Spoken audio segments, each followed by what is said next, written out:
Ladies and gentlemen, welcome back again to KCTV News. Kama ndio umefika hapa mara yako ya kwanza, I want to congratulate you all guys. Thank you for coming, thank you for joining, thank you for watching this platform. By the way, niko na target ya kufika 500 subscribers. Only 500 subscribers. Tuko 126. Tafadhali share, subscribe so that you help me to achieve the goal of 500 subscribers. Ndashukuru sana. Karibu sana katika runinga yetu ya KCTV News, na hapa nataka tuweze kuangazia masuala ya kisiasa hasa hapa nchini Kenya na duniani kote. Sasa ikiwa ni mara yako ya kwanza, karibu sana na najua kwamba tutashirikiana. You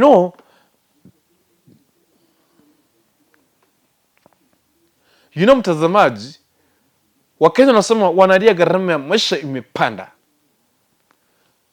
Acha nikwambie, sasa hivi kama si Raila Amolo Odinga ambaye anajaribu kusukuma maisha ama gharama ya maisha kurudi chini, hatuna bahati. Hatungekuwa na bahati. Wakenya maskini wangeendelea kuumia zaidi. Watu wataendelea kuumia zaidi. Hata kama Raila Amolo Odinga anaendelea kusukuma, siku moja huku kusukuma kwake kutaleta matunda, kutaleta manufaa kwa Wakenya. Kwa sababu gani? Unaona amepatiana mass action of 14 days. If the government of Kenya, it is not going to reduce the price of the commodities, essential commodities, then it means like everything is going to be worse. When you call mass action, it means a lot. When watu wakijaa kwa street because of ABCD, life it is very, very difficult. You can go and check for Sri Lanka. What happened? There was mass action. People marched to the State House, and the president was to free from out of the country. To free out of the country. Then it means that if Raila Amolo Odinga is pushing this government to reduce commodities, then it must reduce it. Even if president anasema kwamba hataki kusikiza mambo ya Raila Amolo Odinga, hataki kusikia mambo ya Azimio One Kenya Alliance, itapidi ati, kwa sababu the moment mass action watu wataanza kutoka nje, the investors hawatakuja, investors wataanza kutoka na uchumi itaharibika. Uchumi ikiharibika, it is either the president aji humble down, ama is either the president resign for the yani ile ya kujitoa aibu. Mpenzi mtazamaji, nataka tuweze kukuambia tu hivi, lakini hata kama tunatarajia maisha kwa mazuri, gharama ya bidhaa iweze kurudi chini, ni kugumu, ni vigumu. Kwa sababu gani? Hapa ukitazama leo, Musalia Mudavadi amelaunch office of the spouse, office ya pipi yake. Meaning Musalia akitoka kwenda kwa ofisi na the wife anatoka naye anaenda kwa ofisi of the government, because ni ofisi ambayo imetengenezwa na mzee wake. And this office, for it to run, it needs some money, facilitation, it needs work, it needs people who would work there, it needs a lot of things. So if this office of the of the spouse of the Musalia Mudavadi vile melaunch hii ofisi, atahitaji pesa. And this money itatoka wapi? Itatoka kwa Wakenya. Kama itatoka kwa Wakenya, Wakenya watatoa wapi hizi pesa? Hawana pesa. Now, serikali haina pesa, itafanya nini? What the government will do is to increase the tax of the essential commodities. Those things zenye watu watanunua sana, so that they can give money to this government to pay those people who are working at the government or at the office of the spouse of Musalia Mudavadi. The other day, you saw the office of the first daughter, that's Charini Ruto. She was out of the country. It was on Senegal. I don't know. I don't understand. She went there and she said APCD. When she was within the country, you heard her saying she asked the office of the first daughter.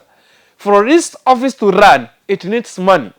If it needs money from the previous governments, hatujakuwa na hizi maofisi, hatujakuwa na ofisi ya spouse of the ya mke Musalia Mudavadi. Hizo ofisi ya first daughter hatujakuwa nayo. Ofisi mingi ambazo zimekuwa created hazijakuwepo. Meaning what? If now you want to work, if now you want to pay, and if you want to give time, or you want to give money so that these offices can run, you as the government, it does not have money. What the government will do is to increase the tax of the essential commodities. For example, unga, mafuta itaongeza. Ikiongeza, pesa itatoka kule iende kulipa hapa. And you know very well, unga, mafuta si kitu ambacho 99% of people here in Kenya lazima waccess unga ama fuel. It is a must. It is a must. Kama si chumvi ni mafuta mboga, mafuta taa, mafuta ya kusafirisha, bidhaa, petrol. Wachana na hii gasi. Gasi wanasema wa reduce gas. To reduce gas mpaka 700. For what purpose? Gasi hata ulete shilingi 100. Kule mashinani. Maskini. Hata gasi ifike 50 bob. Hakuna kitu atafanyia gasi. Hawezi kakule hiyo gasi. Hakuna chakula chenye atapikia hiyo gasi. Meaning itakuwa ni bure. Yeah? In the future, in the meantime,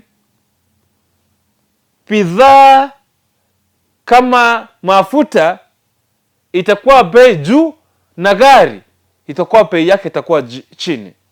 Kuna siku utaenda na 1500 ununue gari ama samahani 50,000 ununue gari, lakini hiyo gari kuiweka mafuta itahitaji utumie 1 ama 200,000 ndio weke mafuta ndani ndio gari itembee. Because hakuna mtu ambaye ana nia ya ama hakuna gari isaidii sana kwa mtu ambaye hana chakula. Meaning atangangana sana kupata chakula kuliko gari. Meaning price ya chakula itaenda juu na gari itashuka chini. Because of these small things, the government of Kenya Kwanza during campaigns walikuwa wanatuambia kwamba ni bottom up, ni bottom up, ni bottom up. Bottom up, they meant something different. Just to give headache to Kenyans, to increase, to raise the price of essential commodities. That is why Kenyans are suffering now. Lakini wale watu ambao wanaumia sasa hivi sana ni watu wa Kenya Kwanza.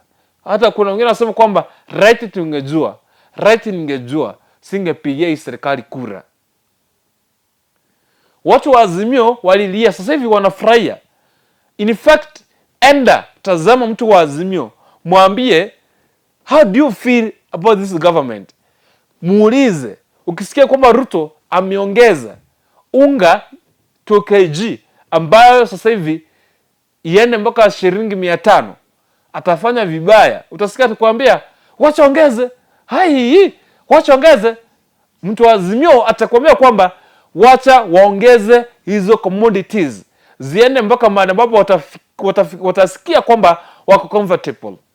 Meaning like the people of Azimio, the supporters of Azimio wali lose hope kitambo. Walikuwa washajua kwamba huyu kama amekuwa rais, maisha lazima sasa ujipange kisaikolojia na ufahamu vizuri kwamba maisha kwenda hapa mbele hayatakuwa rais hivyo. maisha kwenda hapa mbele lazima yatakuwa magumu, na lazima tujitegemee, na lazima tuanze kujifanya nini? Kutafuta. Na watu wa Kenya Kwanza walikuwa wanajua kwamba hustler nation, hatupangwingwi. Sisi tukichukua serikali itakuwa sisi mama mboga, tutakuwa ministers. Mimi nauza mitumba, nitakuwa kule ndani kwa State House. Mimi mwana poda nitakuwa driver wa Ruto. Yani expectations zile ambazo watu wa Kenya Kwanza walikuwa nazo sasa zimegeuka na zimekuwa ngumu. Because of that, sasa wakitaumana, to feel that pain, it will take long, because hawakuwa wamejipanga mapema. Kile kitu ambacho walikuwa wamejipanga mapema ni kwamba serikali ni ya sisi mama mboga, poda, sisi maasala tutaona serikali. But huyu asala alikuwa anatumia wakati wa campaign. Yeye sasa ndio tena anatumika kutafuta pesa ili kulipa ofisi the spouse of Musalia Mudavadi. For what purpose? Musalia Mudavadi, wewe unatengeneza ofisi ya pipi yako kwa kazi gani? Hicho kiti ambacho umekalia Dr. Fred Okengo Matiang'i alikuwa na hizo majukumu kama hayo. There is no every single day for the almost 10 years that Dr. Fred Matiang'i amekuwa in the government of Uhuru Kenyatta. Hakuna hata siku moja niliona pipi ya Matiang'i. Hakuna mtu ambaye aliona pipi ya Matiang'i mpaka sasa hivi. Wakenya wengine hakuna mwenye anajua kwamba Matiang'i alikuwa na bibi. Kuna watu ambao wajui, because aliweka maisha mwanamke wake akae afanye kazi yenye anafanya, si eti anatafutia kitu kwa ofisi. Musalia Mudavadi, mnaharibu Kenya, mnaharibu nchi, mnapatia Kenya maisha magumu. Hawa mahasara ambao mlitumia kukampeni, mahasara ambao mlitumia kuomba kura, tena the same people mnaendelea kusumbua sasa hivi. Nikimalizia wacha niseme hivi. Wewe bwana president, tumekuwa na rais Uhuru Kenyatta, tumekuwa na rais hayati Mwai Kibaki, tumekuwa na rais hayati Moi, tumekuwa na rais hayati Jomo Kenyatta. Kwa hao watu wote ukianzia Uhuru kwenda nyuma mpaka hao hayati wote, hamna siku ambayo tulisikia kwamba akisema kwamba kuna ofisi ya the first daughter of the president ama the first son of the president. There is no day. Hakuna hata siku moja. Now you are creating the office of the first daughter of the president, na huyo daughter wako akioleka utaanza kusikia the first son-in-law of the president, of the office of the son-in-law of the president. So where will we get this money from to pay all of this? Kuweka ofisi si mbaya, lakini pesa za kulipa zinatoka wapi? Ingekuwa ni private company, ingekuwa ni your company, bwana William Ruto, ungepeleka mtoto wako kwa kule hata CEO or whatever, ama manager or whatever. But this is a government of the Republic of Kenya. Unaita mpaka pipi, papa kwa ofisi, mama ofisi ya serikali, mtoto kwa hatujakataa mtoto wa rais kuwa kwenye serikali ama kufanya kazi hapa nchini Kenya. No. Kama anafanya kazi, wacha afanye kazi kulingana na profession yake ile ambayo amesomea. Kama ni mwalimu, akaenda darasani akafunze, kwa sababu hakuna haki ya kupata salary yake, ile salary ambayo mwalimu yeyote atapata. Lakini sasa the office of the first daughter of the president, our SRC, hiyo salary ambayo mnaenda kulipa mlitoa wapi? Nani alipiga hesabu akasema sasa huyu first daughter anakula 1500 ama anakula shilingi 400 ama 600? Nani alibalance hiyo? Mr. Musalia Mudavadi, bibi yako Mmempatia office of the spouse of the or whatever. Now my question is this, nani ali balance akasema pesa yake inafaa kuwa kiwango hiki, kwa sababu she's the first person kufungua hiyo ofisi. Hakuna mtu amekuwa kwa ofisi. Kama watu wanataka kuwa kwenye serikali wafanye kazi, hatujakataa wafanye kazi kulingana na profession ile ambayo wamesomea, kwa sababu ile iko regulated. Akikula huo mshahara na yule mtoto wa maskini anafanya kazi, mshahara is the same. Due to that, ninaombea kwamba Wakenya, watu wa Azimio wanaendelea kufurahia.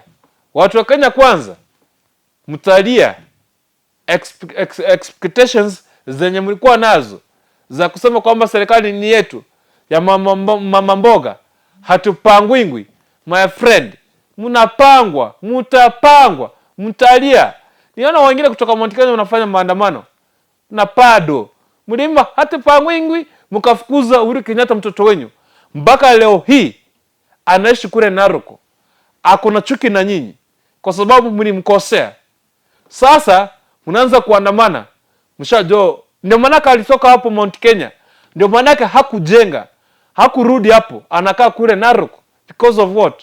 Mlimembarrass, autokumembarrass kimeumana. Sasa mnaanza kumtafuta Musalia na Moses Kuria wenyu, Musalia na Ligiji, Musalia na pado.